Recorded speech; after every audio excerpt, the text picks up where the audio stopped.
Ian,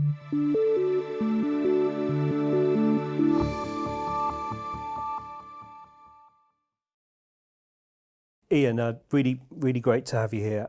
In terms of the mandate, it was absolutely fantastic to work on the Stratford project. We got the call, we did the work, we saw the press release. We just began to realise you almost got the enormity of the project and the importance strategically to London. It is the first London EV hub. It is a real step towards net zero in London, and it is really delivering what the Mayor wants to deliver, which is clean air for London. How did the project come about for you in Osprey? We've been working with HS1 for over a year and a half to deliver charging infrastructure solutions across their various different sites. We were always talking with them what we do around their central London sites, which are naturally more complex. I think we then heard the Mayor's pledge to deliver the first rapid charging hub in London by the end of the year, and we approached HS1 and TfL together with a proposal to deliver something. The key piece, of course, was having sufficient grid to deliver a hub, which is always the biggest hurdle to delivering a hub project. But once we worked with UKPN to secure sufficient capacity, then the goal was there for everyone to work towards, and all the complexity was worth it.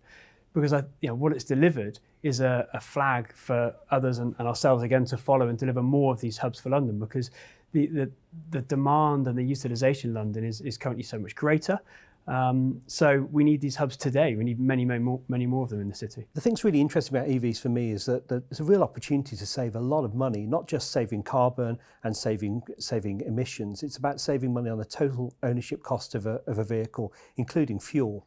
And clearly your infrastructure delivers that.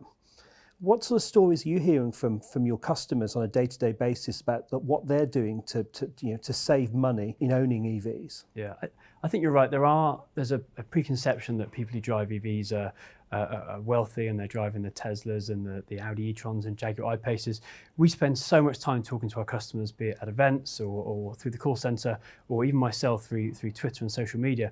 And what's clear is that most of our customers are people who don't have access to home charging, and therefore they're immensely reliant upon the charging network. So we talk to people that are driving second-hand Renault Zoes and Nissan Leafs, and for them, that saving of £35, £75 a week makes a massive difference.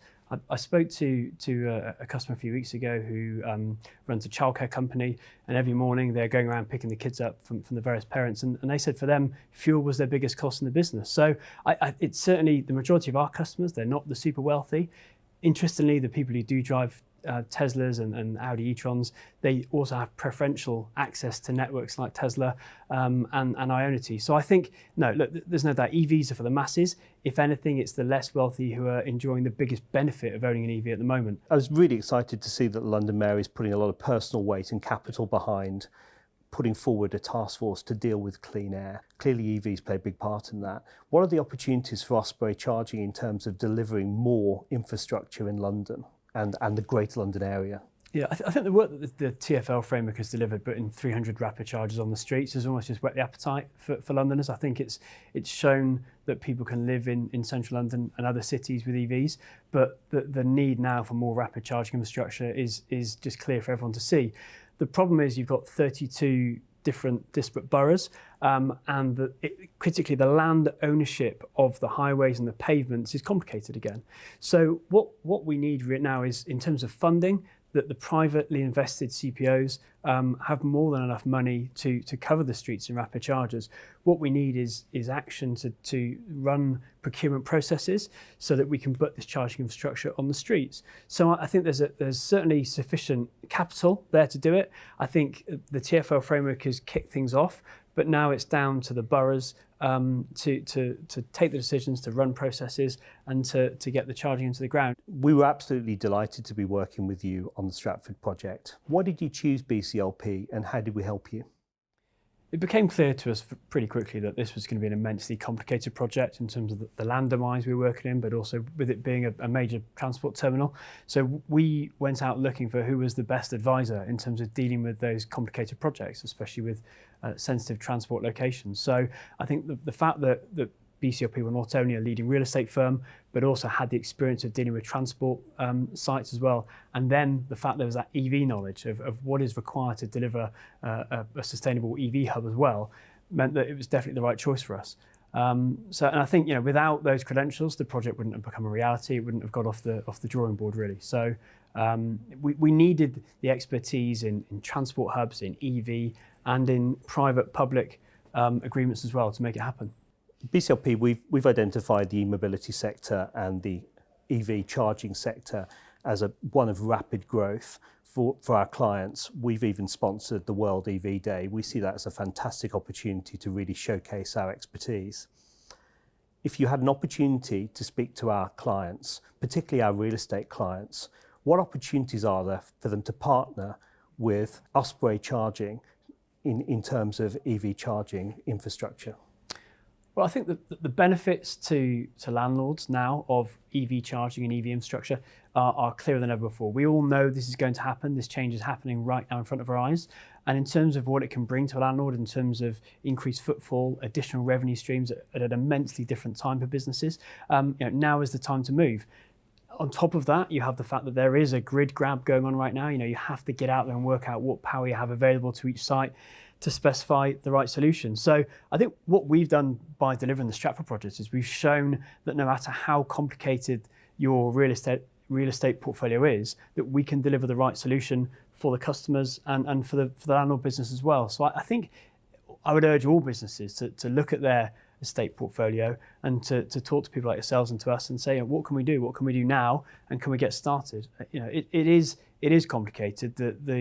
It's such a big investment with such a far out payback period that you do need specialists like Osprey to come in, not only to fund such a project, but also to then operate it, because actually the delivery of the site is the easy bit. The hard part is the running the call centres, monitoring the tariffs, all of the technical interoperability between different networks. So that's why landlords should work with people like Osprey to deliver the project, and working with people like BCLP, we can make any site happen.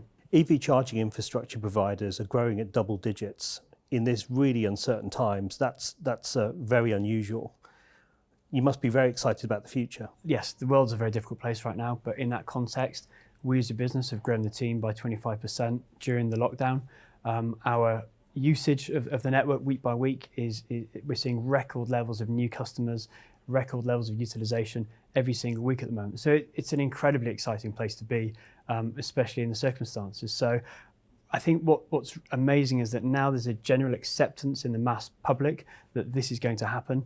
The ban being brought forward, whether it's to 2032 or 2030, sends a really firm message to everybody that ultimately you will end up driving an EV, and the human mind therefore naturally starts to think about that earlier in terms of the next car purchases. So I don't know how quickly this is going to explode. We know it is going to happen, but it's an amazing industry to be involved in. In terms of our network, we just have to keep doing what we do well and getting the sites built, working with landlords to find the right solution for their estates, and getting the chargers in the ground for people to use. So it's amazing how much things have changed in the last 9 months, despite the pandemic. Talking to our clients, particularly infrastructure investors, they see real merit in looking at the EV charging infrastructure space from both an environmental and societal perspective, particularly ESG requirements. Clearly been a lot of headwinds at the moment. How's the pandemic affected your business? I think, being honest, we've been even busier since the pandemic started. I think at a macro level, sustainability is further up every corporate agenda than it was before. At a social level, everybody is so much more conscious of the air they breathe, of general health concerns. And I think given the depth of the situation we found ourselves in this year, everybody's looking for a way where they can make the world a better place. And I think in terms of the causes of air pollution and the impact on health, we all know that transport is the biggest cause, especially in cities. So I think everyone is searching for what can they do in their day-to-day life to make a difference. And for those of us that drive cars, the switch to an EV is a massive change to make. So both at an individual level and a corporate level, achieving the transition to EVs and to electric transport is greater than ever before. Clearly, delivery, funding, and all those elements are more complicated, as everything else in the world is. But there are providers like Osprey who are here and have the credentials of delivering it so far. So I think, if anything, what the pandemic's done is it's accelerated the transition, so that we're no longer talking to a small niche audience. It's a mass market conversation about how do we make this change together.